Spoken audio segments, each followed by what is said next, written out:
In the heart of the sinister haunted forest, where the moon's pale light cast a ghastly glow upon the twisted trees and tangled underbrush, casting airy shadows on the ground below, there dwells a creature of malevolence and malice, stalking in darkness. Anansi, the shape-shifting spider, slid silently through the shadows, her eight-legged form posed for deception, and her eyes gleaming with wicked intent as she seeks her next victim. Her resistance was believed to be a myth, which was passed down from generations. It was said she was once a wealthy young woman who was beaten brutally and dragged around by men in her village until she gave up the ghost, only because she was accused of being a witch. Rumors had it that the men in the village connived to kill her in order to siphon her wealth. She then transformed to be a vengeful spirit and is said to return every 100 years to rain terror upon any greedy one she finds. Anansi paused at the edge of a moonlight clearing. Her eyes gazed upon Umuzi village, a small community nestled amongst the mist of the forest trees. With a sly grin, she takes on her human form, the form of a pleasing woman, her appearance enchanting and alluring, and then she quickly changed her apparel in order to blend among the mortals. Meanwhile in Umuzi, a group of 5 young men had moved deep into the forest for their night hunt and had lit a campfire to keep themselves warm. While in the forest, they peeped the figure of a slim woman which caught their attention. Immediately, Anansi stepped forward with a stick, a lamp, knitted straw bag loaded with freshly hunted little animals, and a bag heavy with money, a clutch which was wrapped around her waist. Anansi spoke in a sweet, melodious voice. "Good evening, weary travelers. Can you offer me company from the chill night air?" The villagers, enchanted by Anansi's beauty, welcomed her into their midst with open arms, unaware of the danger that lurks beneath her captivating smile. The first villager said, smiling warmly, "Of course, dear lady, please join us by the fire and warm yourself." Anansi nodded graciously, her eyes gleaming with malevolence as she weaves her web of lies and deceit. As the night wears on, she spins tales of riches and glory from her supposed hometown, enticing the villagers. The young men had explained how the Umuzi village lacks financial independence and how they would want to bring change to their community. Anansi, feigning concern, said, "Oh, how tragic it is that your village suffers from such poverty and hardship. I can assist you with 10 gold coins." 10 gold coins? The young men exclaimed, staring at Anansi's joke as they assumed. "Yes, I'll give you 10 gold coins. I have over 200 coins," she replied. The fourth villager, the greedy one amongst the group, said, "Young woman, a gold coin can buy 10 huts, buy 10 lions, buy 10 cows, and start a small market in Umuzi.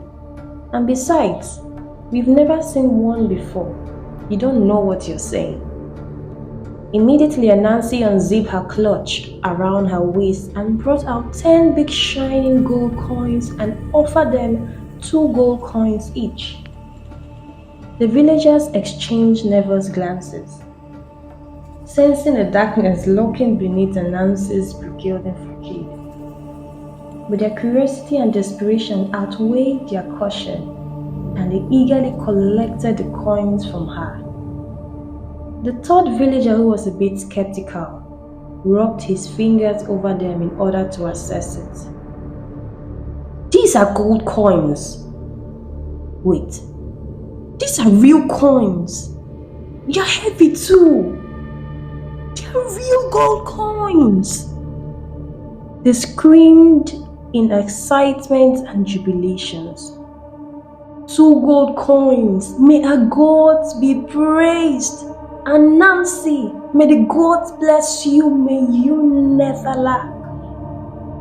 After they had shared in their session of bewilderment and excitement, and Anansi had gone to a corner to rest her head, waiting for the expected plan to commence. The fourth villager, who was a greedy one amongst them,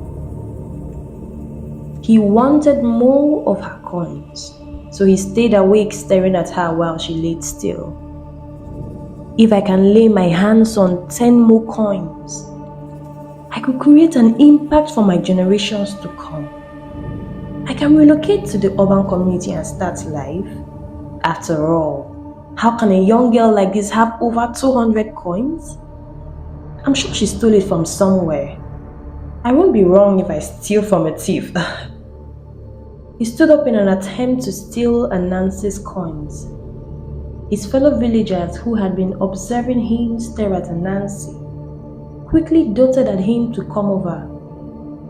They had a plot to kill Anansi and take all her properties and return back to their village as heroes who would liberate their people. Anansi, who had been awake the whole time but pretended to be asleep, smiled wickedly as she waited for the young men to strike first. They picked up a big stick and rushed to Anansi, beating her mercilessly while she begged for her life, of which they blindly ignored. She saw the greed in their eyes, upon which she fed on. There was no remorse in them. She fed on their greed. Immediately she stopped begging and had a wicked grin on her face. Her eyes appeared to be bloodshot with a flick of her wrist, and Nancy shed her disguise and revealed her monstrous form. Her fangs dripping with venom as she lunges towards the villagers, who had now realized how great their action was. And so in the darkness of the haunted forest, Anansi's true nature is revealed, and none who encounters her shall ever know peace again. Beware, travelers, for the spider's web of deceit is spun with malice and madness, and those who fall prey to her wiles may never escape her clutches. You want what is mine. You kill me for what is mine, right? You would kill me for what is mine. You will kill me for what is mine again. Hissed the spider, her voice dripping with so much vengeance. Now you shall pay the price for your greed. With a swift strike of her venomous fangs, the spider descended upon her victims, wrapping them in silken threads as they cried out in despair. Their pleas for mercy fell upon deaf ears as the spider reveled in her triumph, relishing the sweet taste of vengeance. The villagers' screams echoed through the thick forest, a chilling reminder of the horrors that lurk in the darkness. And so in the heart of the forest, where shadows whispered of forgotten secrets, the evil spider claimed her prey. Her hunger sated, but her thirst for vengeance undiminished. As the echoes of Anansi's sinister laughter faded into the night, the forest mourned the loss of 5 young souls. ensnared by the web of vengeance spun by the creature of darkness.